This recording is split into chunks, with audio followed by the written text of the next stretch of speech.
Unë kam i shumë ata njerëz, po bëni mua bet këtu për qefin ton, unë edhe Gjergji, po hajde prezentojmë mirë audiencës, ato shikues që na shohin, ato paksa. Shohim si do shkoj ky podcast. Të jemi këtu te Marketing 3.0, Nami, marketingu jetë e funit. Unë jam Elsi, dizajneri, që i bot gjitha mesjare me plene s'pa e filloj fare. Kemi dhe Gjergjin, creative director, zotni o drejtor, flit pak. Përshëndetje Slever. Përshëndetje të dashur. Përshëndetje. E filloj me këtë punë Sleverit. Unë jam Gjergji, kam qenë copywriter. Filluam, tingëllon shumë keq. Ju pse tingëllon kaq keq? Ne në Evropë s'kemi problem të jemi Slever, ne kemi kështu si parim punë. Ne na ngjall kështu fantasma të shkuar, megjithëse unë jam në Shqipër, unë e bëj kështu sikur jam ka. Na ngjall to fantasma të shkuar, nuk duhet më fol. Janë gjona që po hapë ku ti e Pandorës, pastaj çfarë s'bëhet, po. Se këtu janë gjithë armatosë. Ne në Evropë thjesht e kemi të ngulitur në kokë që një farë modestie kështu hipokrite që nuk ka nevojë karrierë, nuk ka nevojë arritje të ka njeriu vlera, historia, arti, kultura. Në pëlqen. Gjasë tradita. Humor për të gjona që gjasë me jena. Gjasë këto janë gjërat që kanë një mjet. Miliardat nuk kanë si jahti, nuk kanë si fara. Si punë dhelpës. Puna dhek. Edhe puna e për ata që s'njohin, kush je ti? Çfarë ke bën me jetën tate? Pse ja ke dediku këtë jetë marketingut? Marketing, si më thon, ngeca. Ngeca? Po. Unë fillova si copywriter dhe diçka që më jepej shumë për ta bë. Dhe do të ke përqasja ime me leximin edhe me shkrimin, se kam qenë shumë i fiksuar që i vogël, domethënë, mësova të lexoj që 3 vjeç dhe fillova të gërmoj çdo lloj gjëje që mund të ishte e lexueshme, nuk ka rëndësi ishte libër, gazetë, revistë, ajo gazeta që kisha mbështjellë bukën dikush, domethënë unë aty shkoja do lexoja do visha vroja aty ato. Duhet se ato se kena pas më. Që merrte një vllak të Horizontin e këto dhe ishin më Horizonti ka qenë një revistë me kuriozitete shkencore për adoleshentët e asaj kohe dhe ishte shumë interesante. Kështu që unë nuk bia, domethënë mes atyre historive për kalamoj dhe historive shkencore, aq sa ndonjë shkencore, isha më shumë i zhytur këto shkencore se ato kishin duke sikur shtonin kështu sikur isha dikush, sikur isha më i madh, sikur isha më i zgjuar, sikur isha i rëndësishëm. Ti thu për histori, po kishte shitje aty te këto materiale, te këto librat shkollor, se mund duket sikur donin një çik me pas kështu me manipulu. Po, ai ishte pjesë e lojës. Me manipulu. Çdo. Domethënë çdo po të hapje. I çik marketing, i çik si kishte. Në çdo libër. Po, në çdo libër kishte parathënia. Thoshte ishin 2-3 fjali domethënë që shpalosnin këtë kontekstin edhe the environment të librit, të tema tematika çfarë mund të kishte libri, dhe mbas 3 fjalisë domethënë thonte gjithmonë nuk mund të mungonte fjalia Partia dhe Shoku Anveri kanë kushtuar rëndësi shkencës edhe këtyre dhe zhvillimit i kanë kushtuar rëndësi, për shembull agrikulturës, nuk e di se çfarë kanë kushtuar. Call to action ajo që arteve. Ajo ishte që të kujtonte. Na harroi Partia u shit, ma harroi Partia tha ai që ajo ishte. Aq ishte. Nuk mund dilte libri pa një dozë kështu demagogjie dhe shplarje trunje dhe ngulje ishte. Është konstante. Edhe kam vënë në fakt që madje edhe kjo aplikohet në marketing edhe në pjesën e demagogjisë, pjesën e psikologjisë njerëzore që një gënjeshtër, një iluzion, një mashtrim, diçka të rreme, një nocion të rrem mjafton ta përsërisësh mjaftueshëm edhe do ngulet në mendjet e njerëzve si diçka e vërtetë, do bëhet pjesë e tyre. Në momentin që bëhet pjesë e tyre dhe përditshmërisë, ata gatshëm ta pranojnë edhe nëse nuk e kanë luftuar që në fillim pastaj bëhet pjesë e tyre, bëhet pjesë e përditshmërisë së tyre, jetës së tyre, bëhet pjesë e vizionit të tyre, dhe ata janë Presioni kaq kushtojnë social, pastaj që presioni mbrojnë. social, njerëzit rreth teje që thonë kjo është rruga, E njëjta gjë, këtu duhet me e vaj, njëjta gjë, ky është po, suksesi. e njëjta e njëjta gjë që shoh në marketing këtu është që një nga luftrat më të mëdha që kemi bërë në zakonisht me klientët në fshatra ka qenë që ore kjo ideja është shumë e vështirë, s'kam të ta kuptoj njerëzit. Ndërkohë që ajo ideja i jepi në radio ose në televizion, për shembull 4 herë në ditë, 5 herë në ditë, fillon që ta shikonin njerëzit. I njëjti person e shifte të paktën 2 herë në ditë një reklam që e kishte kuptuar që herën e parë nuk është se kishte marrë ndonjë gjë domethënë nga reklama, si ishte as target as lloj gjoje.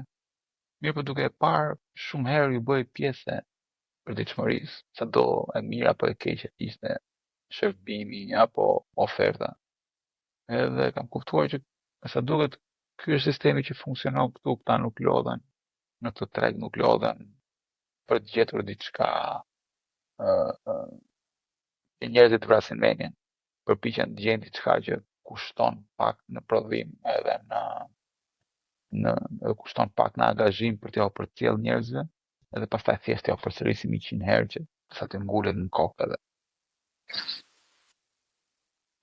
Ndoshta është metodë e mirë, nuk e di. Derisa ka kaq kohë që sa vite që merresh me marketing në Shqipëri dhe si e ke ndarë këtë freelancer me agjensit, me klientat përhershëm dhe klientat pastaj one-off? Dikush që vjen llaf mas llafi ose ato që ke bërë në LinkedIn, në social, në gjëra, në network offline. Fati im ishte që unë punova në një agjensi të madhe që në fillim, edhe kisha shumë aty kishe klient të mëdhenj edhe volume të mëdha pune. Dhe pastaj dhe pastaj live i ka këto. Kjo garanton live. Live. Dhe isha në një agjensi të madhe. Ishte në një agjensi unë fillova në një agjensi të madhe që kishte klient të mëdhenj edhe volum të madh pune, një numër të madh klientësh. Edhe mësova shumë gjëra shumë shpejt. Nga që isha edhe shumë i apasionuar mbas punës dhe më ndihmoi ai pasioni më ndihmoi që të mos ndaloj asnjë çast, domethënë edhe kur kisha 5 minuta të lira, lexoja një gjë, shikoja një analizë reklama, shikoja një analizë fushatash. Edhe më doli emri shumë shpejt, domethënë edhe në treg. Isha me shumë fat. Pastaj duke qenë tregu i vogël, nuk ke dhe shumë nevojë të reklamohesh e thua ti për të gjetur punë. Domethënë edhe unë punova me agjenci shumë vjet, dhe pastaj kur u shkëputa nga agjencitë, mjafton që të jesh në LinkedIn edhe të bësh një punë, të qëndruesh në LinkedIn, të flasësh hapur, të thuash gjërat që ken kokë edhe tërheq njerëzit që janë si ty. Është shumë e thjeshtë. Praktikisht. Po në të njëjtën kohë ti kishe edhe eksperiencën, kështu që është shumë e thjeshtë për ty të shkruaj në LinkedIn. Sepse kishe histori personale, kishe të gjitha këto gjëra. Po, nuk e di si apo ti domethënë do të je full time, po me këto klientë të tu si ajo është. Unë këtu jam sipas orareve ditës. Tash që ta them. Unë nuk përfundova designer sepse isha artist. Tash arti na pëlqen, jam filmagji i madh. Vdes për filma, po edhe ato filmat, për shembull që kam marrë në Amerikë, kam një 4-5 vjet që kam marrë këtu në Florida, edhe kam qenë në një rrjedh, e një vrap, e një shpejtësi kaq konstante gjatë gjithë ditës sa mbinte me pa një film në 3 javë. Ndërkohë unë shikoja gjithë filmat që më dilnin nga regjisorët e mi të preferuar, tipit Nicholas Winding Refn, Christopher Nolan. I shikoja dhe me regjisor, Gaspar Noé, dhe i më thënë kisha këtë qefin e stilit të tyre. Nëse nuk kërsu përa designer nga artist. Unë ngeca në gjymnazin e ekonomikut, që është mbrapa parlamentin Tiranë. Shkolla teknike ekonomike është gjymnaz, nuk është universitet.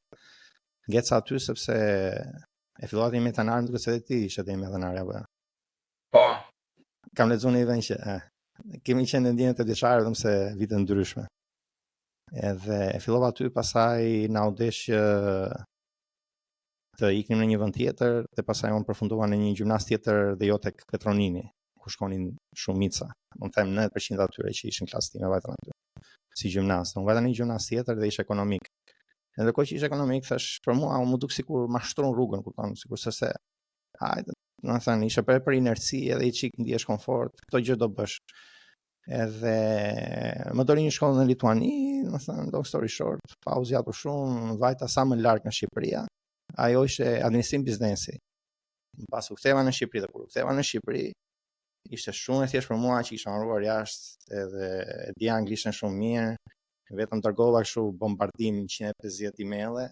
Gjave dhe ndryshme, njerë kam qenë shef recepcion në një hotel në Durrës, pasaj call center, pasaj të Chelsea, pasaj diçka tjetër, kupton? Edhe pasaj përfundova në një operator turistik.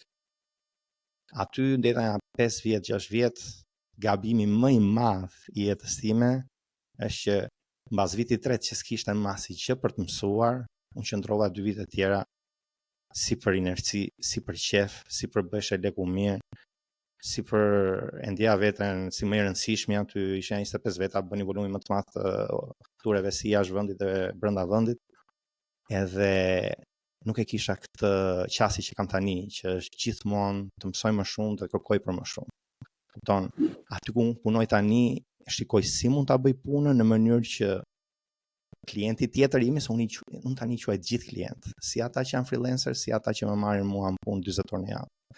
Të gjithë janë klient. Ai 40-shit është një klient me më pak risk, prandaj më paguan dhe më pak. Kupton, po ndërkohë më jep një tufë më të madhe të punës. Më lë sigurinë. Kupton? Pastaj është ai fundjavës, pastaj është ai që vjen në kanale ndryshme, në social, në Life Mas Life, aty kam pas punuar, njëri ti kam për një punë të mirë, ai ka folur për mua. Shkruaj shumë në LinkedIn, kam 4 vjet që 2 vitet e para kam shkruar për ditë, vitin e tretë ha edhe një herë 2 ditë, një herë 3 ditë. Komentoj shumë, e fillova duke komentuar shumë, edhe tani më vinë thjesht sepse njohin sa nga Shqipëria, sa shqiptar që ishin këtu në Amerikë, kam bërë 1-2 punë për ta. Edhe unë i quaj gjithë klient freelancer, thjesht si freelancer, pra unë i quaj vetëm tim biznes. Kam dikë që e kam të rëndësishëm, që më jep 40 orë në javë, kam një tjetër më pak të rëndësishëm që i shkoj në fundjavë, kam edhe këta që më vijnë her pas here, dhe këta i garantoj slote ndryshme ditës time. Pra ka prime time, që është koha më e rëndësishme, ka koha më pak e rëndësishme, që unë zakonisht kaloj me djalin tim, kam djalin 2 vjeç. Kam edhe pjesën e mesnatës, që është edhe më pak e rëndësishme, por ndërkohë atë mund të bëj edhe një punë. Kupton, dhe shoh si mund ta rregulloj.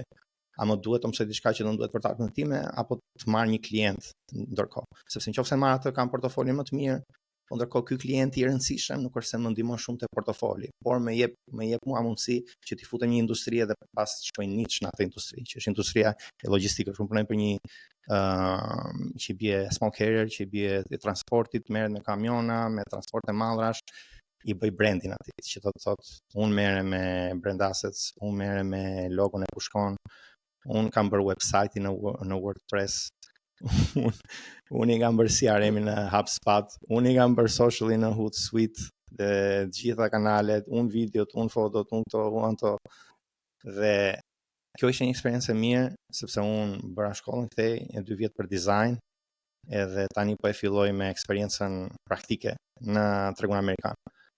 Shkollën e bëra faktikisht sepse më thanë që për të konvertuar ato diplomën time të administrim biznesit, më duheshin 2 vite tjera, sepse nuk konvertoheshin që 4 vite. Unë thash, unë jam duke bëj edhe 2 vite tjera të njëjtën gjë. Më dhe më vari leshta di muhabetit, nuk ka për të novi tash. Atëherë çfarë mund bëj unë? E thanë, ja, edhe këto klasat e tjera, këto gjërat e tjera, dhe kur i pash aty, thash, çfarë mund t'jap vetes time një aftësi teknike. Dhe në qoftë se muratori edhe ai planifikuesi i ndërtimit është zhvilluesi i projektit, është arkitekti, për brandin është dizajneri. Ai e bën planin, ai e bën roadmapin, ai e bën blueprintin. Kupton? Dhe thash kjo është gjë e mirë sepse ndërkohë që kam aftësi teknike, jam edhe duke ndërtuar diçka që është një aset që e mban me vete gjatë gjithë kohës biznesit. Kupton? Është aset në njëjtën kohë edhe app-i digital, siç e ke ti Parking Pal për shembull. Është aset edhe për proceset brenda biznesit, SOP-t që mund t'i kenë bërë si që janë kompaninë dhe si Starbucks që kanë SOP të tyre dhe ajo është know-how dhe Starbucks e ka aset, e ka avantazh konkurrues, por avantazh konkurrues është edhe brendi i dikujt, që s'është vetëm reputacioni, por është edhe të gjithë pjesa e dizajnit rreth e përqark atij brendi. Edhe thash kombinim perfekt, nuk jam duke bënë administrim biznesi, do merrem vetëm me këtë gjë, dhe vetëm me këtë gjë u mora dhe për çdo që thot ndiq pasion, ndiq leqe, ndiq presh, bëhesh njëri zoti në diçka, njerëzit të japin feedback që po ti mund ta bësh, ti futesh me kohë, bëhesh i mirë në atë gjë dhe pastaj e bën pasion. Dhe unë kshu e kam bërë këtë gjë, e bëra pasion pastaj. Mbasi u bëra i mirë në atë gjë dhe njerëzit kishin nevojë për mua dhe unë pastaj fillova ta quaj pasion. Unë i ka lidhja me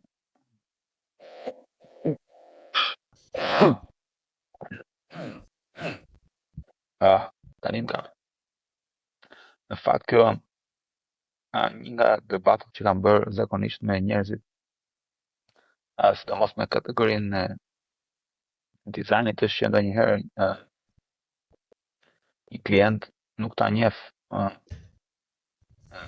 në kategorinë e dizajnit, ndoshta një klient nuk e njeh se sa mundimshme është të bësh një punë të caktuar, edhe ofertat që t'japin për punët janë non qesharake ndonjëherë, plus që ka njerëz që punojnë për shifra qesharake, që është pjesë e tregut të lirë, mirë po njerëzit nuk vlerësojnë çfarë mund të jetë hapi tjetër me këtë person, sepse për shembull ka më rastisur që unë kam bërë thjesht kanë paguar për të bërë një postim në Facebook, vetëm një njoftim, domethënë ishte njoftim hapi e një aktiviteti, edhe një postim. Një postim tek. Një postim tek. As konsistencë, as strategjinë brapa, thjesht donin që ata kishin bërë, domethënë ishte bërë dizajni dhe kjo, po donin që ky postimi ishte diçka wow, okay? Dhe ishte vetëm doja thjesht tekst i postimit.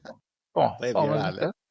Dhe po, ai ishte një subjekt i stabilizuar, si thua, kishte atë klientelën e vet, kishte historikun e vet, thjesht donin diçka, domethënë që pata fatin që dizajneri që bëri domethënë dizajnin, sa ai ju tha që okay, që doni për tekstin, merrni filane, dhe kam një histori shumë argëtuese, anekdota për të idenë të qenurit, merrni filane, po, merrni filane. Dhe po, edhe mbasi bëra këtë tekstin që ishte thjesht një postim, domethënë që normalisht mund të thoja që po nuk merrem në ato që një këtë tjetër. Më erdhi dikush nga klientela e këtij subjekti që kishte parë të postimin dhe kishte thënë që wow, kush e kishte bërë këtë tekstin. Kontaktoi, ishte një klient shumë i madh në kuptimin edhe si volum pune, si volum pagesash edhe klient, domethënë kuptimin ishte një klient që duhej trajtuar me agjenci, nuk e bëja dot vetëm edhe. Detyrova të marrë dhe njerëz të tjerë. Edhe gjitha kjo vetëm nga një postim. Një qyfyr tjetër ka qenë një nga ato organizatat në Tiranë kërkonin copywriter për një periudhë të caktuar.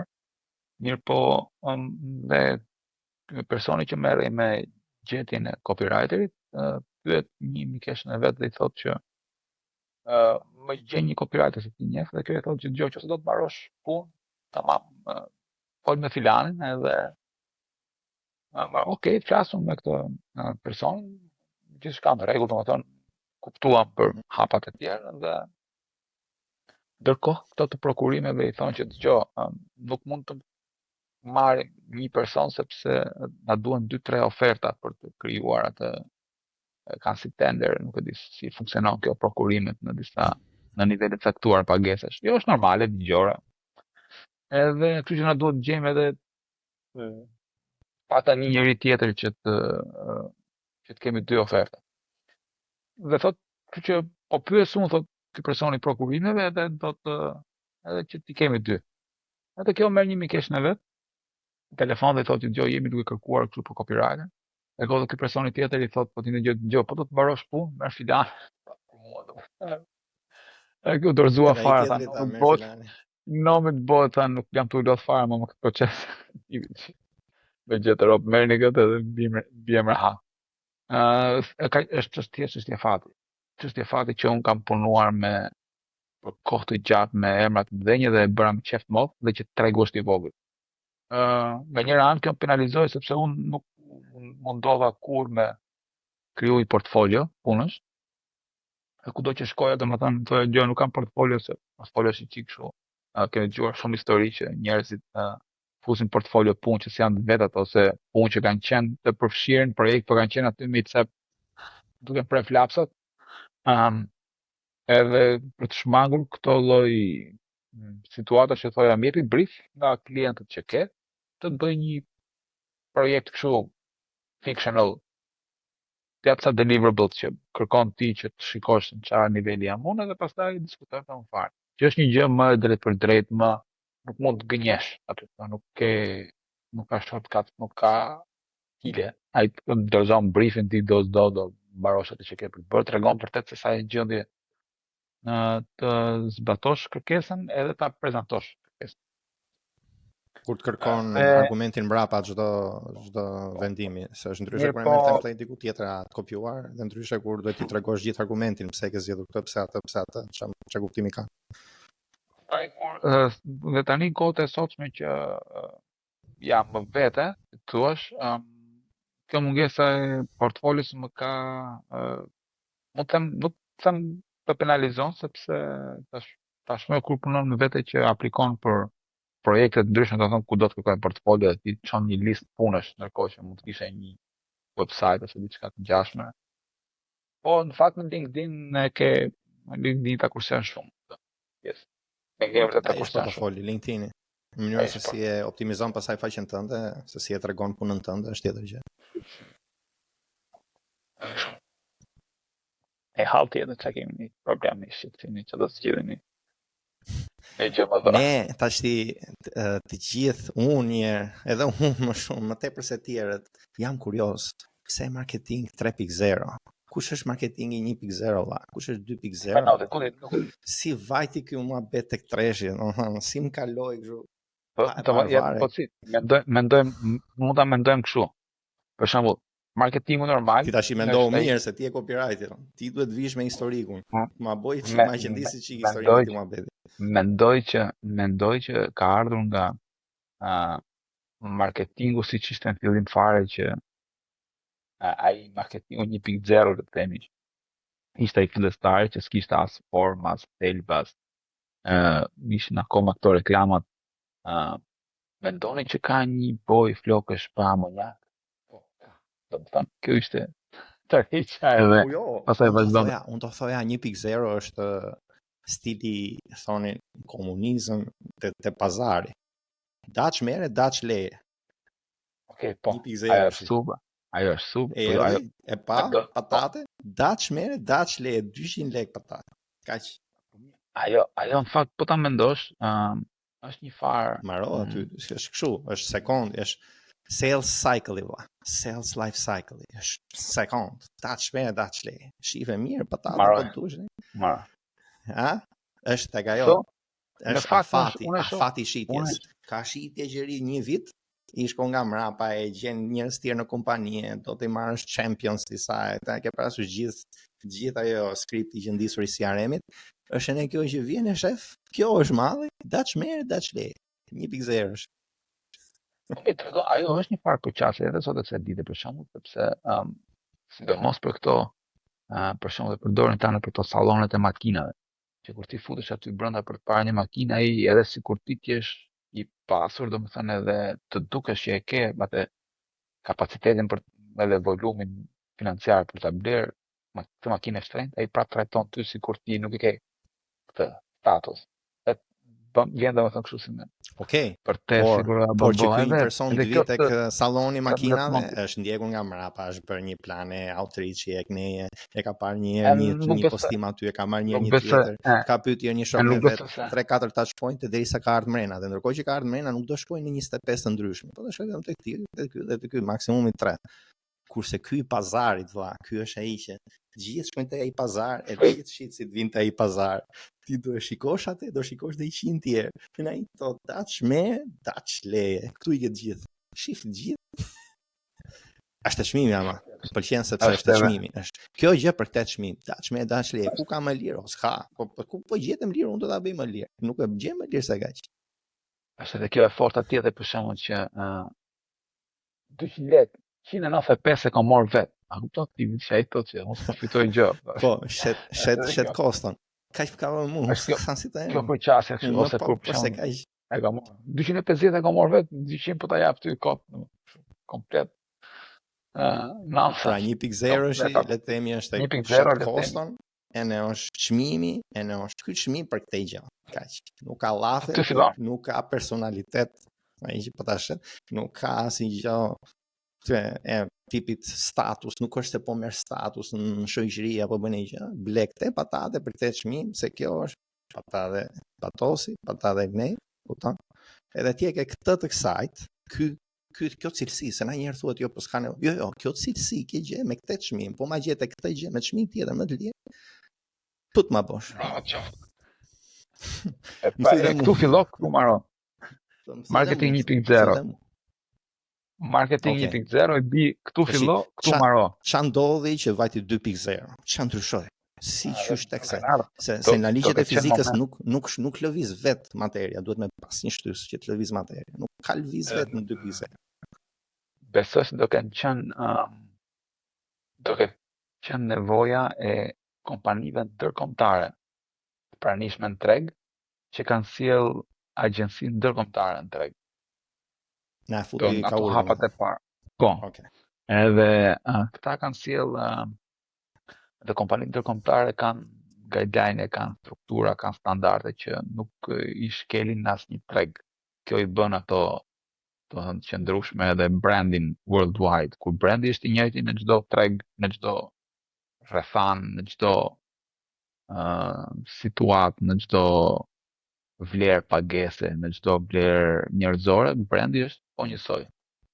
Atëherë dhe kjo nevojë solli që ata ne të aplikonin marketingun ose të përpiqeshim të aplikonin marketingun kapitalist. Marketingun perëndimor. Kjo është 2.0. Ma përca kjo është 2.0. 2.0 mund të jetë 2.0 është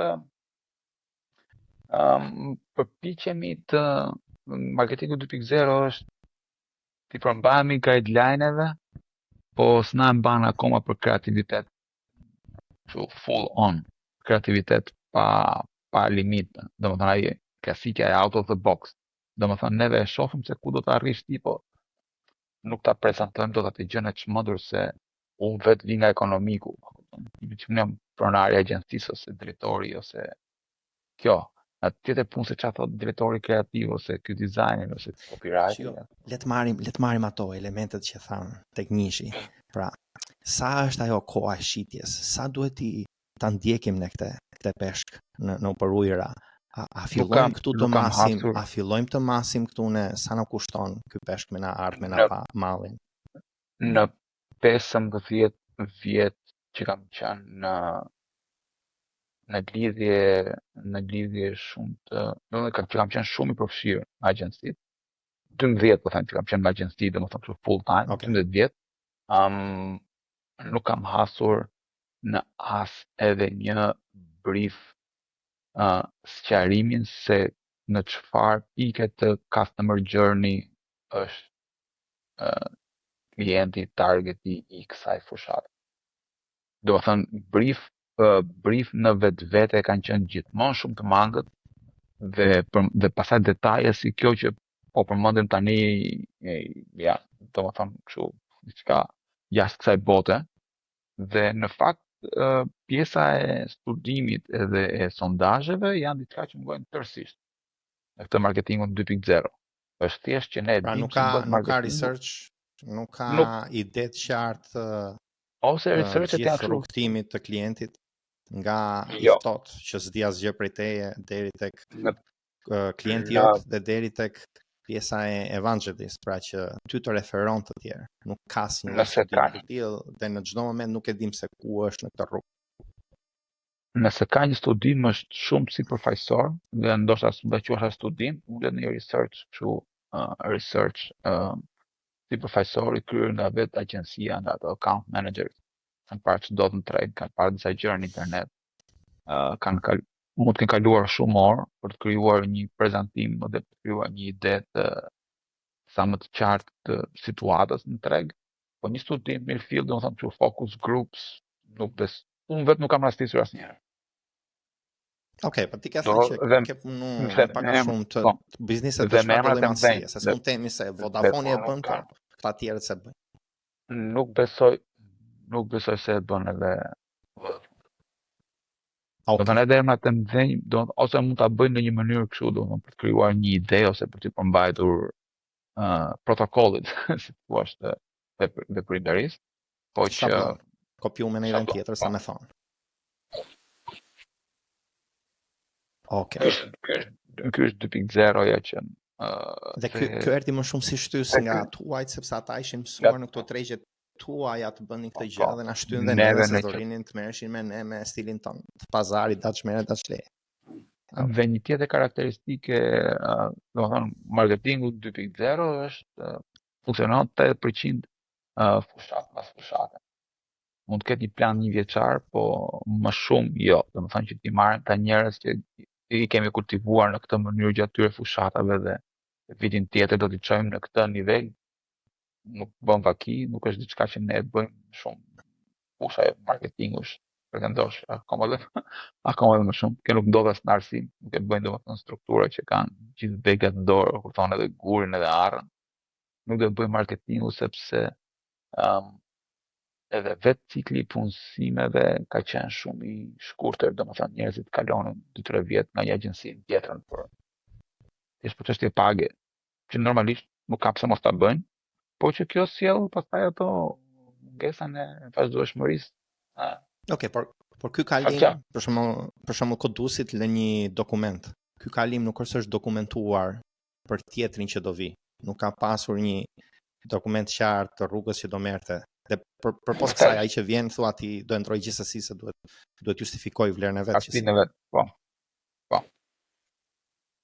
Okay. ajo mund të ndodhi për shembull që ajo mund të ndodhi kur agjencia funksionon si çdo punonjës është një qeliz më vete që është një organizëm një qelizor, si thua, secili punon sipas mënyrës së vet ka i ka marrë hat. Kurse nuk është homogene, për shembull, që çdo qeliz vjen për të formuar një rind me një funksion të mirë caktuar. Atëherë po do ishte që ti vjen aty dhe përshtatesh funksionit të gjithëve. Që normalisht e ngatrojnë shumë funksionin mekanik që ti përshtatesh sistemit se si funksionon agjencia me funksionin organik. Funksioni organik është ai që çati sjell long term, çati investon tek ky indi ku po bëhesh pjesë, që ky indi të funksionojë sa më mirë të nesërmen. Do të thotë që të gjithë vinë edhe i përshtaten atij sistemit mekanik që ne do bëjmë këto gjërat kështu në këtë formë dhe that's it. Besoj se çdo gjë ka ciklin që duhet kaloj, do të thënë, ne do të kalojmë edhe 1.0 e 2.0. Shpresojmë që ky vizioni që kemi ne për të 3.0 të përhapet sa vizioni është, nuk është atë gjë e zakonshme. Gjë, kush është 3.0 dhe a ka biznes në Shqipëri që po bën këtë 3.0 me çfarë ke parë ti, sepse edhe duke parë nga jashtë mund dallosh se si është konceptimi nga brenda. Pra, a ka planifikim, strategji me veprimet që bëjnë, sepse veprimet e marketing janë të dukshme, janë të vetmet gjëra që ne mund t'i shohim, sepse janë ato më të dukshme që mund bëjë një kompani. Besoj se 3.0 nuk është asgjë gjë e jashtëzakonshme, është thjesht hapi tjetër. Do të thënë nevoja tjetër për të bërë gjën e duhur. Po pse kjo është gjë e duhur dhe ajo e tjetra nuk kesh? Pra çfarë ndodhi ndërkohë? Po i ka ikur kanë ardhur, po them se kjo hapja e është them për 1 milion të herë ekspozimi i publikut ndaj internetit dhe informacionit të një shoqërie tjetër e bën ata të kërkojë gjëra të tjera. E thënë më thjesht, nëse unë shoh unë për shembull personalisht kam qenë i vogël të shikoja kanale italiane, ose kam pasur kur dilnin reklamat nuk e ndroja kur stacionin, shifja me qef më. Kishte shumë kreativitet, kishte shumë gjëra të zgjuar, kishte shumë gjëra argëtuese reklama. Edhe unë më. Domethënë, edhe dhe të njëjtën gjë jam përpjekur të bëj edhe në punën time. Domethënë të përsëris po atë lloj niveli argëtimi. Tani, momentin që publiku sot është ekspozuar në internet ndaj një lloji përmbajtje të një cilësie të caktuar, nuk e gëlltit më këtë gjë e mefsht që është serviru gjithkohë. Ose të them në shumicën e kohës, domethënë këto gjërat e sa me kalu rradha, duhet me bëj reklam, po nuk na e mban ta bëjmë vërtet kreative të guximshme. Edhe kjo sjell që ato kompani ato biznese, qoftë ndonjë qoftë vegjël, çdo lloj niveli financiar që mund të jenë, çdo lloj volumi financiar, që kanë guximin kapitalist për qasjes ndaj biznesit, që do të provojë gjëra të reja, cili do qoftë rreziku, provojnë dhe gjëra të tjera të guximshme, bëjnë brandime të guximshme, bëjnë fushata të guximshme, krijojnë mbajtje për rrjetet sociale shumë e guximshme. Them se futja e këtyre një gjë që kanë ndikuar shumë pozitivisht mendoj është futja e këtyre skeçeve të vogla nga hip-hopi, nga menja muzikë, nga TikToku, nga Instagrami, memes janë një fenomen shumë i rëndësishëm i kulturës, internetit, edhe ajo do e kultivon mendjen ka bërë trurin e njerëzve të punoj, domethënë të analizoj situata dhe ndërthurje elementesh kreative në një mënyrë që përpara nuk ishte e mundur, sepse një mim nuk kërkon një ngarkesë të madhe, në ngarkesë të madhe të kompjuterit në kokë, që ti të kesh një instrument kompjuter në kokë që ta zbërthesh çat. Në ti e kupton atë gjë dhe të shijon dhe argëtohesh. Dhe pastaj kur atë e shikon tek një brand edhe tek një brand tjetër, tek një kompani, tek një biznes i vogël, tek kjo që bën fund, tek kjo kompania makinave, tek dikush tjetër, tek një kompani telekomunikacioni, atëherë ti fillon edhe përqasja jote ndaj kësaj kompanie është ndryshe, që do ti e sheh që ta me hapin e kohës. Ndërkohë që më përpara njerëzit nuk e bënin dot dallimin. Domethënë kjo ka qenë e keqja besoj unë. Nuk e bënin dot dallimin që çfarë vlere ka kjo që po më serviret mua, sepse nuk kishin pika reference, kishin pika referimi. Nuk kishin me ku ta vinin peshore atë që po e serviri, edhe pranonin çdo gjë ashtu siç vinte. Ndërkohë që tani bëhet lufta për të tërhequr vëmendjen. Në momentin që bëhet lufta për të tërhequr vëmendjen, duhet të kesh një cilësi me përmbajtjen që po konsumon ky klient jot. Edhe aty ata detyrohen pastaj që të kalojnë në 3.0. A mendoj që mendojmë tash se duhet bëj çike avokatën e djallit, kupton? Sepse ka biznese që thon, po pse duhet më shtysh mua në këto gjëra?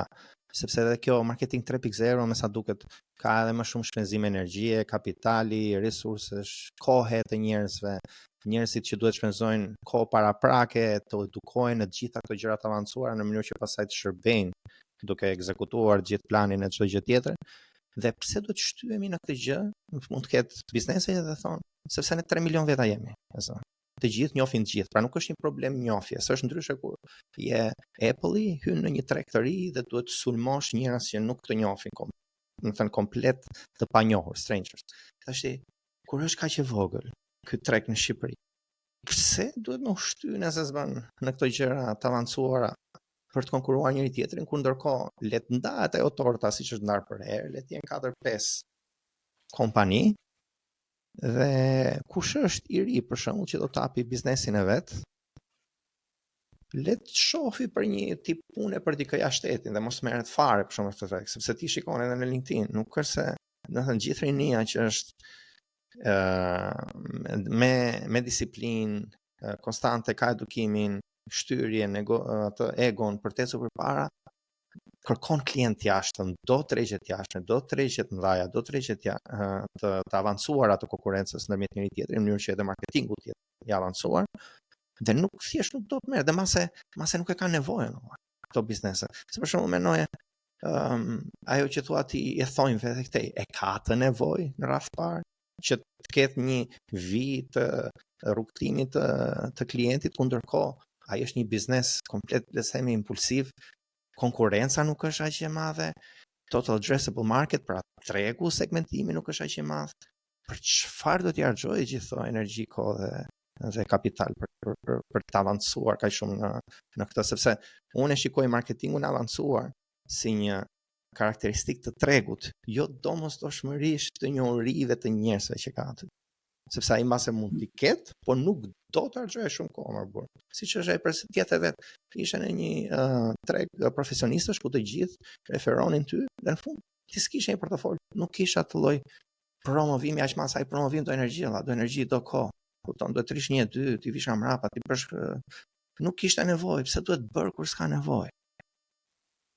Çfarë thua këtyre njerëzve ti? Nuk është thjesht, pastaj mendoj që nevoja nuk ka pse të jetë vetvetiu nevojë praktike në çështjen e fitimit që ti do. Domethënë sa ja vlen nga pikpamja logjike, domethënë nuk ka një logjik pse do të ndjeki një rrugë më të mundimshme, një rrugë më të lodhshme për të arritur për të kryer një lloj komunikimi të caktuar. Domethënë nëse ai mbaron me komunikimin e madh, po, ose një rezultat. Për në Shqipëri. Mendoj se është procesi, ka mbaruar një cikël i plotësimit të nevojës për të siguruar paratë dhe një copë të tregut që të takon ty, dhe pastaj luftohet për prestigj. Domethënë për të ndërtuar një imazh ndoshta çik më të madh nga ajo që ti je në të vërtetë. Për shembull, nëse ti po ja fus kot, faturon ta zëm me 10 milion lekë në vit, vitin e parë, vitin e dytë, okay, mund të jesh në rregull, mund të jetë një arritje nga një vit që i faturoje 5 milion lekë në vit. Mirë, po tani ajo egoja e njeriut edhe nevoja për të kërkuar gjithmonë diçka më shumë kalon tek ajo piramida Maslowit, kalon tek Maslowi, domethënë që ta sqarojmë se kush mos i bëni Google edhe kërkoni egoja apo këto kompani po mendojmë pse mos të zgjerojmë unë në tregjetreja, pse mos zgjerojmë unë në Itali, pse mos zgjerojmë unë në Greqi. Pse janë të dëgjshëm që nuk e bëjnë dot, po pastaj është çështje kur flas ego, them egoja specifikisht egoja drejtuesit, aty që është në krye të biznesit, qoftë në krye të sallonit të thonjve, qoftë në krye të bankës, çfarë mund të jetë. Apo flas në biznese që drejtohen nga bashkëdhetarët tanë. Sepse në thelb të ekzistencës tonë, mendoj se boshti i ekzistencës tonë drejtohet dhe rrotullohet rreth idesë të dominuarit mbi bashkëdhetar të tjerë. Nuk ka rëndësi se çfarë pozicioni ke ta vlen ti. Nuk është çështje e inatit, domethënë këshillimit gatuar, nuk është në besoj që mund të ishte çik më e shëndetshme në kuptimin praktik të fjalës, domethënë që kishte një lloj konkurrence ku vërtet njerëzit domethënë hahen edhe investojnë që kush tjetë më i miri, po pastaj aty nuk ka rregulla, domethënë përdoret çfarëdo lloj taktike. Nga aspekti i marketingut është që për të projektuar një biznes, për të projektuar një identitet me status më të lartë nga ai që ti ke, njerëzit fillojnë të bëjnë një marketing që projekton një brand të cilin ata nuk e kanë. Dhe prandaj është nevoja për të bërë, jo sepse ata e bëjnë vërtet për të kapur treg, se kur themi ne tregu ky është. Okay? Po është thjesht për shembull kjo, nëse do të vësh re kush është ky deliri i madhështisë dhe kjo megalomania që kemi ne në ADN-n tonë, është po të shikosh restorantet ose vilat që ndërtohen me stil kështjelle. Domethënë ka plot raste në rrugës domethënë. Mbasa jep për klientin. Pse duhet më gjykuar klientin vetë? Ai e bën për veten e tij. Domethënë, nëse klienti do kështjell, nuk do ti jesh i bindur që nuk do një version minimal të kështjellit. Okej? Do nëse Të ti nuk e ofron gjatomit. një kështjell, Versionin e versionin e gjatomit. e version e çeton E ai beqës, nuk e do po e kështjell e po. beqës. Do kështjell të shkoj në Edhe event jetë historike. ai do një kështjell që ajo kështjell të ketë peshën, të ketë gjithçka, një kështjell që ti nuk ja ofron dot. Moment që ti nuk ja ofron dot, dhe kjo pastaj hyn dhe ke kriza e identitetit, se sa vete, moment që ti nuk ja ofron dot, mos ja ofron se ti ofroj gjë që është reale, që është e vërtet. Ja, unë jam tifosu që unë dua të bëj këtë, no? E ti shikon për shembull ca kështjella kështu dy kaçe, vogël, e gjona që sharake fare. Edhe kështu ndodhe edhe në të njëjtën mënyrë është dhe marketingu i shumicës kompanive. Domethënë që duan të shesin një status cili nuk e kanë. Dhe pastaj aty ndodh ajo përplasja e premtimit të brandit që ti nuk e merr kur. Domethënë brandi premton diçka që ti nuk e merr kur. Ai premtimi i kështjellës ti nuk e për ta përjetuar kur. Përjetimi i një brandi super që të bën ty një person më të mirë, që të merr ty si klient dhe të çon në një next step, të ofron një status tjetër, nuk përmbushet kur. Mund të thjesht kryen atë transaksionin. Jemi prapë në thelb tek ai transaksioni që kjo patate ngelet në fund ditës, sa kupton se e merr 200, se e merr 300, po patate ngelet, nuk ka një super patate, nuk ka për të bëu wedges ndonjëherë. Si thënë, ka fjalë wedges. Do ngelet thjesht. Ai do të ofrojë thjesht patatën, çfarë lloj gjëje tjetër do t'ja shtosh ti.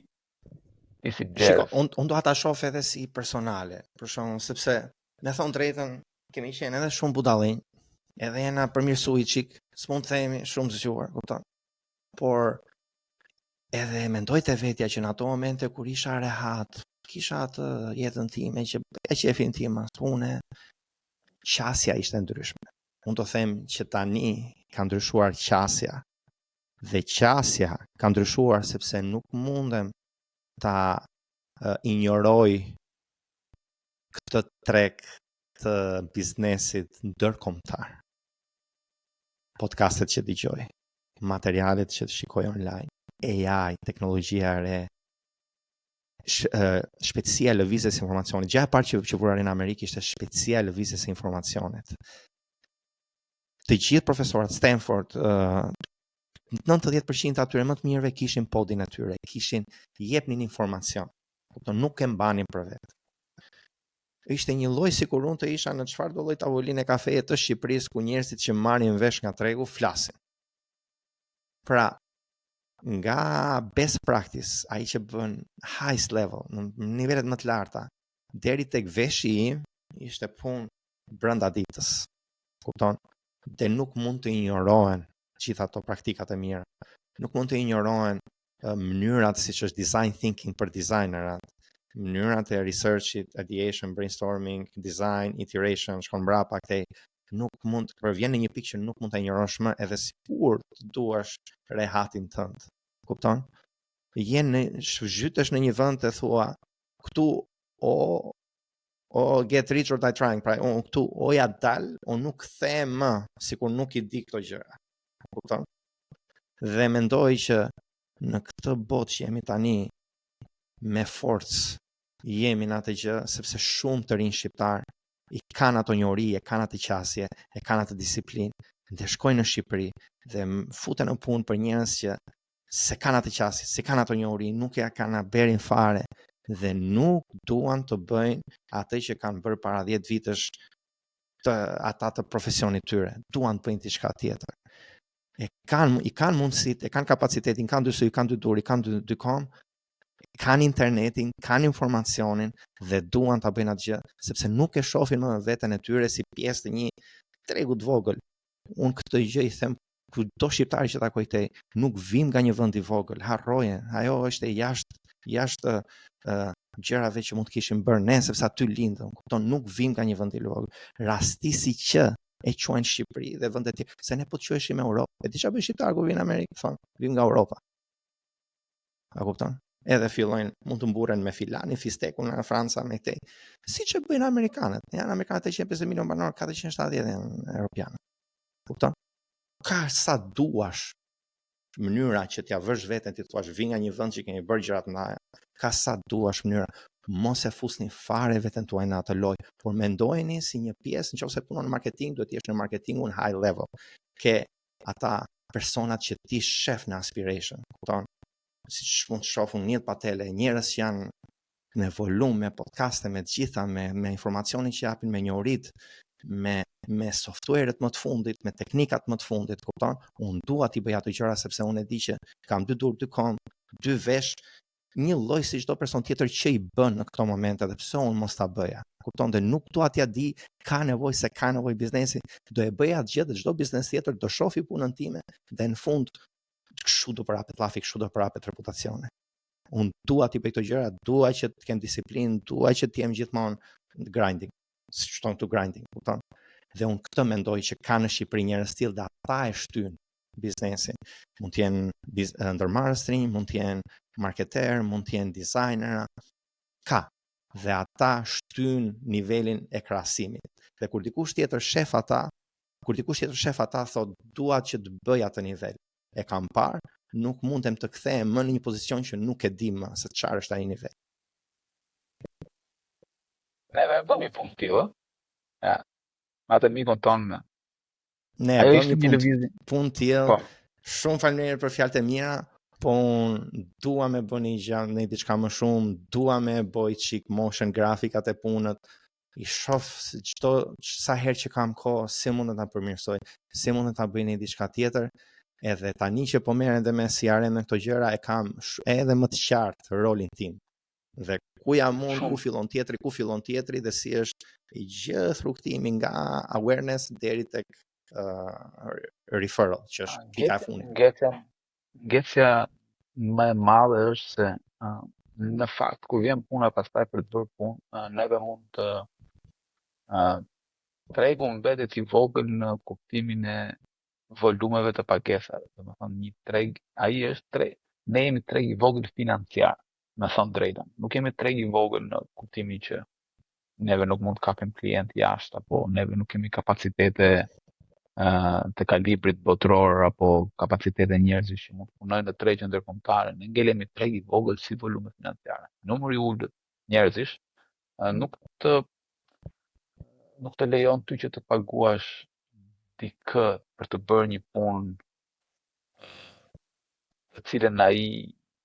një punë që ai paguhet me nivel botror, domethënë.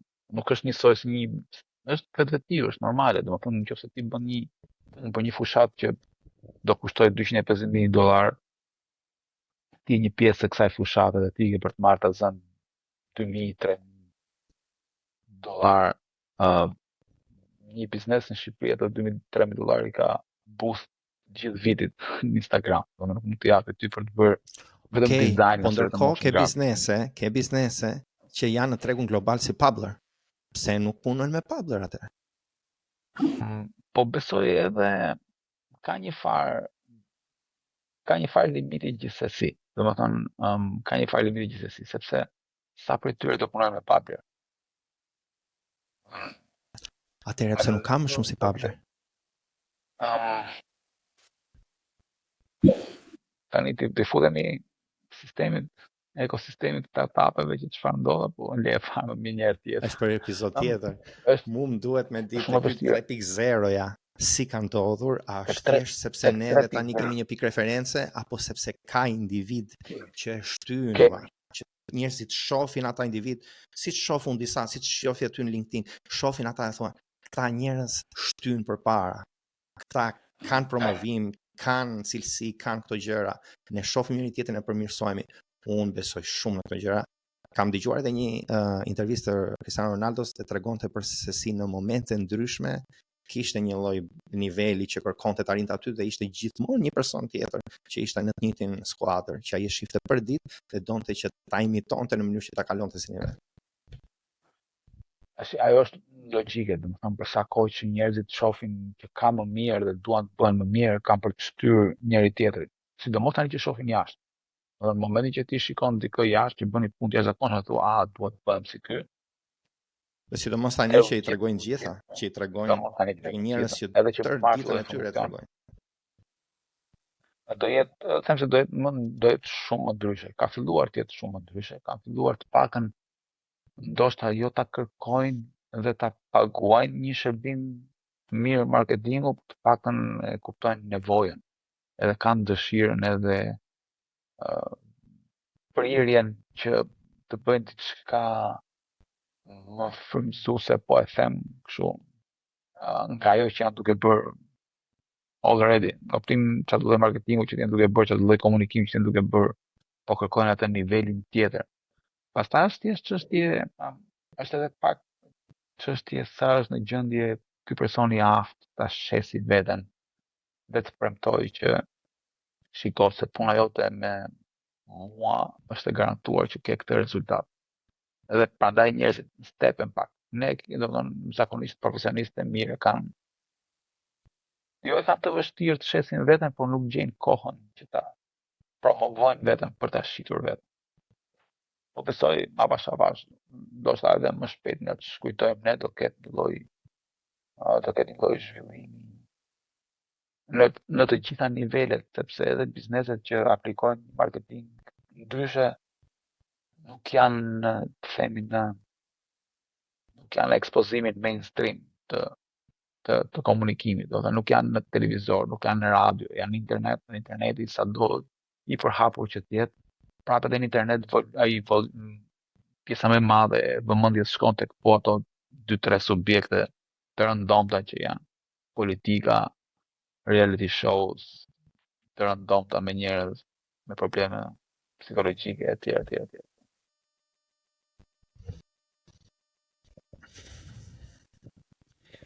Du me thënë diçka shumë të zgjuar, po s'po më vjen mendje për në këtë sekond. Nuk i kam gati, kështu sikur kisha në outline Po punoj çik përpara, mos hajde në turp. Wow, ta kisha edhe kështu gati për kështu TikTok-e, klip ose më kështu dadadom. Ti në Amerikë ti mund ta përdorësh TikTok-un ose në Amerikë. Unë nuk e di ka hyrë apo s'ka hyrë në fuqi kjo. Jo, hyri, por në të njëjtën ditë falenderonin presidentin tonë. Zemër, zotin presidentin tonë. Pardon, TikTok-u lejohet TikTok-u?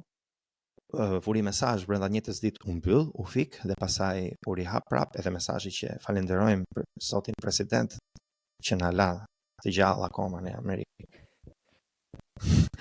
E forta është se në iOS ishte zhdukur, nuk downloadoheshe më dhe kush ti iku e hoqi si aplikacion, sepse u fik. Nuk kishte më mundësi të downloadohesh dhe llafet ishin se ishin shitur iPhone-a me $10,000 në Amerikë. Vetëm sepse kishin të instaluar TikTok. Llafe se unë pata dia, unë e kisha shit. Jo, qatë po aki. Shiko se nuk janë. Shit edhe dia. Llafe, menosh të sigur të e kur erdi ky zemra jo presidenti Trumpi, që kur erdi ky është vetëm Kardashian reality show, është vetëm show, është vetëm bomba për ditë. Po nese, ne jemi këtu për marketingsat. Unë do thëja këtë gjë. Pëlqen shumë komunitetet sepse mund të shikoj këta individ që frymëzojnë mua si Cristiano Ronaldo në kohën e vet Manchesteri. Do doja shumë që her pas here ta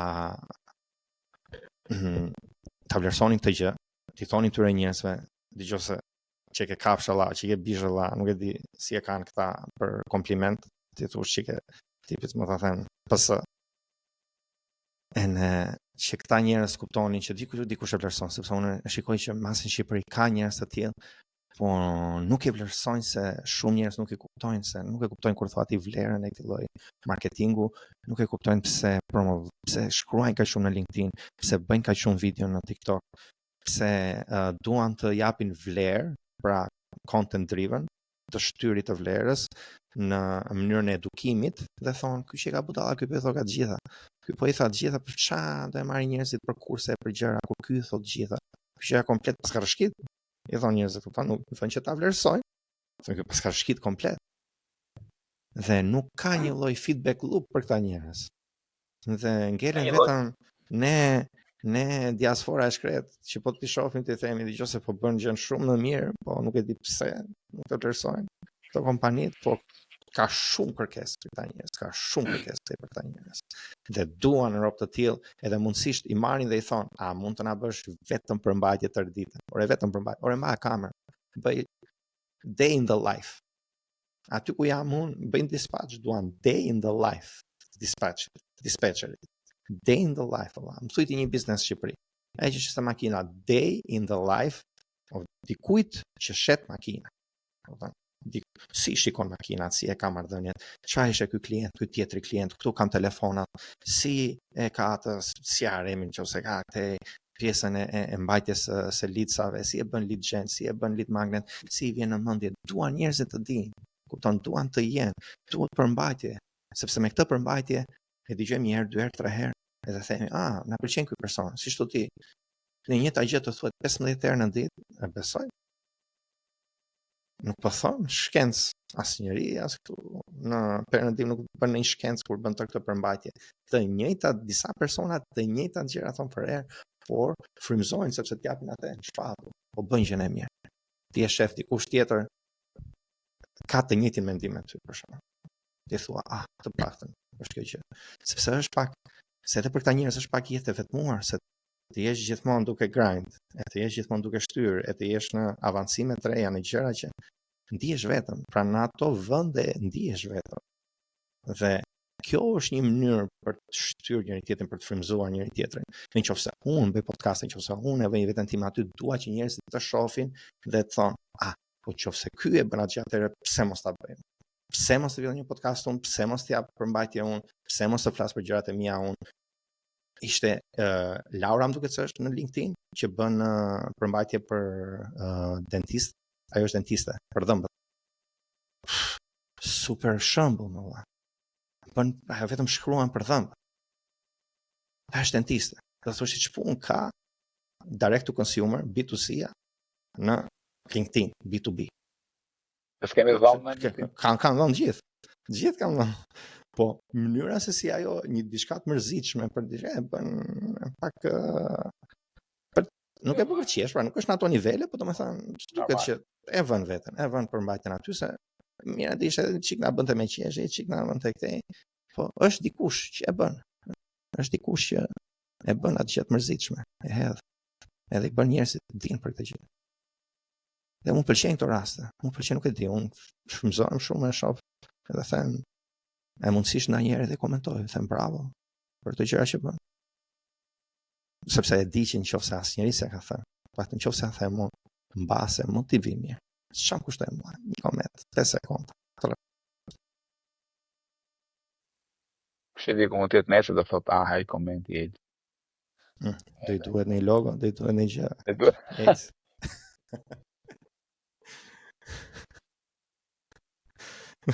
Mos ta themi atë gjë, po. Përposa sajt, është mirë edhe me qenë. Tash i dimos me folat njënët se me menin që duket sikur do me ishti logo në të ardhmë. Si u përshesi markë personale. Markë personale. Ti tash i kemi një kështu thirrje të madhe për çdo që shef. Ore, çfarë pyetjesh ke? Çfarë do që ne të sqarojmë nga kjo gjallëzë e madhe e marketingut 3.0 e the future? Në të ardhmen. Çfarë të ka ngel mendje? Për çfarë të zë gjumi natën? Atë ndryshen polet e tokës, sa do jetë ai. As të vinë njerëz tek dera? Pse s'të vinë njerëz tek dera? Ai thirrë ropt. A të kanë dëgjuar? Mbi të gjitha, a ke një derë? A ke një derë? A ke nevojë për brava? Se bëjmë edhe brava. Se kujt. Dhe vjetë e bosi punakte. Mu më duket se do eci shumë mirë. Hajde shalë, zoti mo. Dua që njerëzit komentojnë, të bëjnë këto pyetjet, do kemi ca AMA, Ask Me Anything, ca FAQ, me ropt, mundësisht po të kemi qik live në një që është kundra, Allah, në një që thot, ure pësha shty për këtë gjona, Allah, pikë se s'kam të rezim. Duhet me ponjë. Unë jam si thot si ai, Sam Altman që nuk argjoj as një lek për marketing, sepse kishte një produkt pa parë, se janë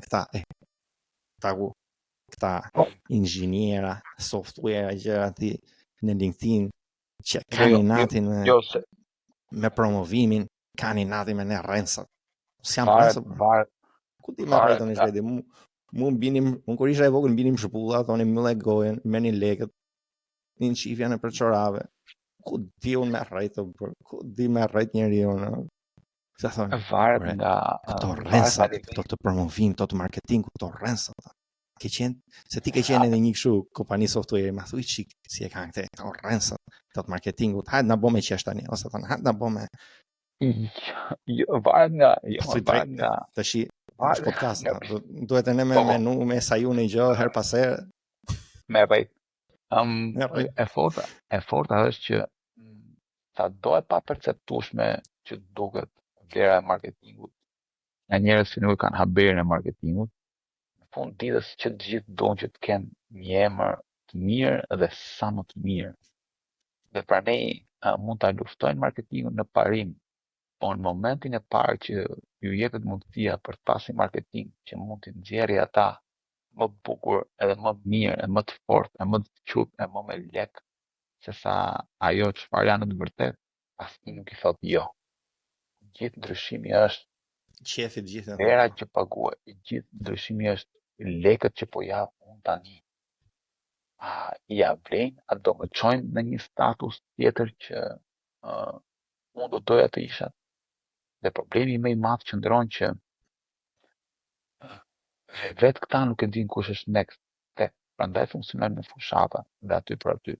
Sepse në momentin që ai e di që, ore, unë jam Gjergj, tani jam freelance, punoj freelance të zënë, copywriter. Nesër duhet të kem një agjenci time në copywriter. Si do ta bëj unë këtë? Si do ta promovoj veten unë si copywriter? Që nesër të jem një potencial më i madh, kapacitet më i madh. Nuk e ke idenë e etapave në biznes. Hapa biznes tjetër. Dhe çfarë duhet në ato etapë? Dhe në momentin, dhe në marketingu, strategjia e gjitha. Bravo. Dhe në momentin që ai nuk e di këtë, çfarë do lloj gjëje që ti ofrosh ti, ai nuk ka për ta pranuar, nuk ka për ta përqafuar. Ajo se ajo. Se nuk e di. Po të okay, do e marrë këtë, do paguaj. Është tjetër punë ku ti blen $100 Tesla. Ti e di çka ka për të bërë Tesla për ty.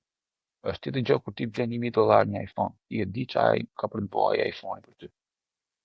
Dhe ti e di se çfarë do bësh, çfarë duhet, si do e përdorësh. Ndërkohë që unë po të jap ty të premtoj ty një status tjetër, ti nuk e di për çfarë do ta përdorësh. Se ti nuk zgjeron dot tregun tënd. Edhe nëse zgjeron dot tregun, tani në këtë moment që ndodhemi ne, një nga vuajtjet më të mëdha është sigurimi i kapaciteteve njerëzore për të mbuluar nevojat e tua të prodhimit. Se çfarë lloj gjëje apo të ofrimit të shërbimit. Interesin e ri, prospektet.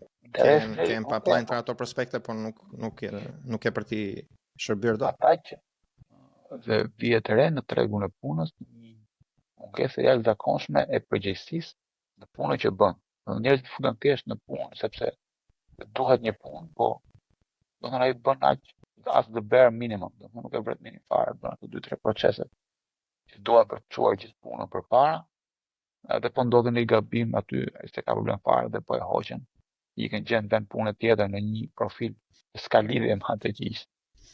Sepse nevojat për punonjës janë të mëdha, po cilësia që ofron tregu i punës, cilësia e njerëzve është gjithmonë më shumë në rënje.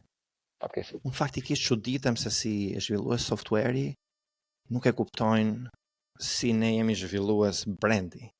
Pra, bëj një produkt vet, është i prekshëm, mund të përdoret, ose është digital, se është i prekshëm por përdoret një të kohë, por kur vjen puna tek brendi, kjo që ka thot rrenë e madhe.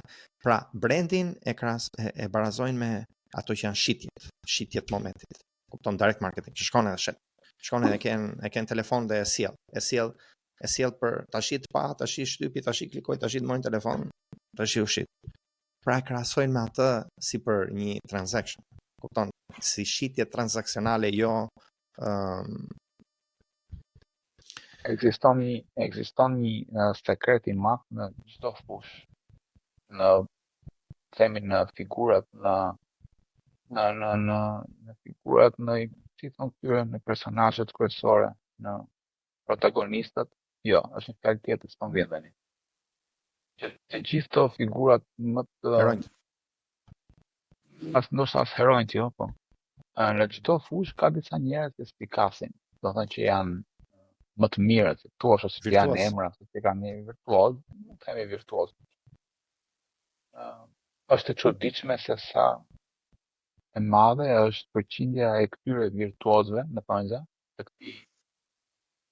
kësaj fushë, kësaj industrie, çfarë lloj industrie, qoftë muzikë, qoftë software development, që janë thjesht zanatçi të asaj që bëjnë. Pra ata kanë mësuar të bëjnë një gjë dhe thjesht kanë mësuar të bëjnë atë gjë dhe pikë.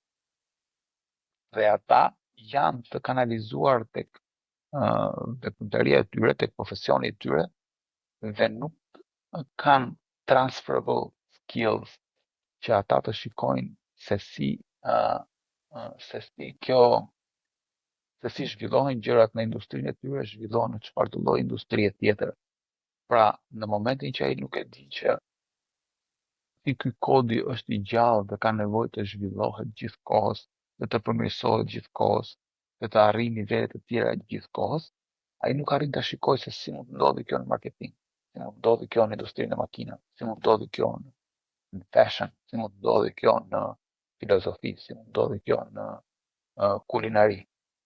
Ata mësojnë të bëjnë diçka për të mbijetuar, e kaq. Dhe perceptimi i tyre rreth dukurive të tjera është komplet zero, fatkeqësisht. Çështja është që njerëz vendosen, do të thonë vetvetiu duke punuar vendosen në pozicione kyçe vendimarrje ku kjo mungesë transferable skills pengon zhvillimin e gjithë aktorëve të tjerë që janë në këtë skenën e tyre të momentit, domethënë në jetën e tyre profesionale. Ata vënë disa barriera për zhvillime që do të ishin komplet normale, edhe është thjesht kjo vendimarrja që e pengon. Besoj që ndodh dhe në botë, ose të paktën ndodhi në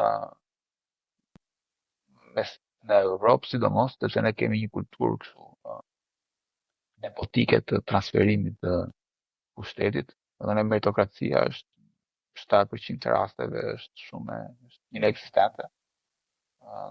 Ndryshe nga tregjet, po them, Japonia apo Amerikë. Jo, meritokracia është kërbaç, ti ke i farë detyrimin ndaj ambientit ku punon që ti jesh më i miri dhe të marrësh vendimet e duhura. Në momentin që ti merr një vendim të luhatur e paguar shumë shtrenjtë, shumë shtrenjtë. Por që në Evropë nuk është kjo, njeriu del atje justifikon vendimin e tij bazuar në përvojat e atyre më përpara, edhe është justifikuar sepse neve kemi zakon të kjo, po kështu kemi bërë ne deri tani. Kështu e bëra edhe unë. Ndërkohë që detyra jote është të thuash që, okay, do të analizosh kështu që kemi bërë deri tani, funksionon më apo duhet të ndrojmë drejt diçka tjetër. Kjo nuk ndodh.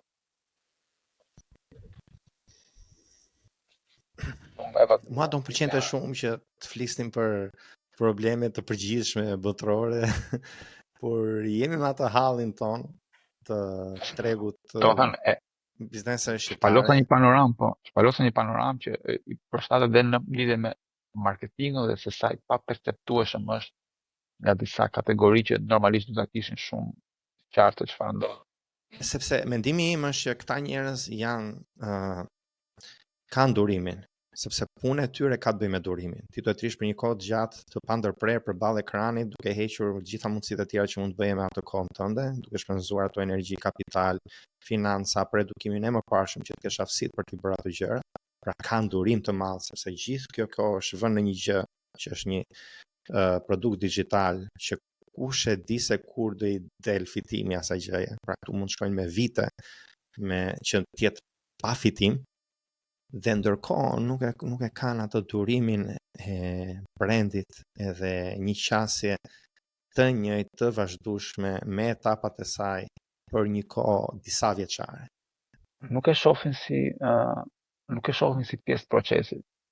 Ndoshta është si puna e këtyre overnight success, domethënë që të gjithë ata që kanë pasur edhe një overnight success, çai ka çuar deri atje ke ai bumi i madh ka qenë dhe duan atë gjë. Punë me vite, domethënë që të gjithë duan atë suksesin dhe duan atë që të gjithë duan të tregojnë atë historinë që isha kështu dhe u bëra kështu dhe kjo gjë ke ndodhur brenda javës. Nuk ka për të ndodhur brenda javës, as marketing sa për ndodhur brenda javës. Do të thonë nëse do të japësh një marketing të denj për vizionin tënd, firmës tënde, duhet të investosh për vite me radhë. Ashtu si biznesi shpërthen pas vitesh e vitesh pune, edhe marketingu më thonë se do shpërthejnë pas vitesh e vitesh pune që ke bërë ti konstante mbi po të subjekt. Flas për të të caktuara. Dhe ashtu siç në biznes ti mëson që ky produkti do të trajtuar kështu, do të jetë kështu, do të mbështjell kështu, do të servirur kështu, kjo është periudha më e mirë për ta shitur.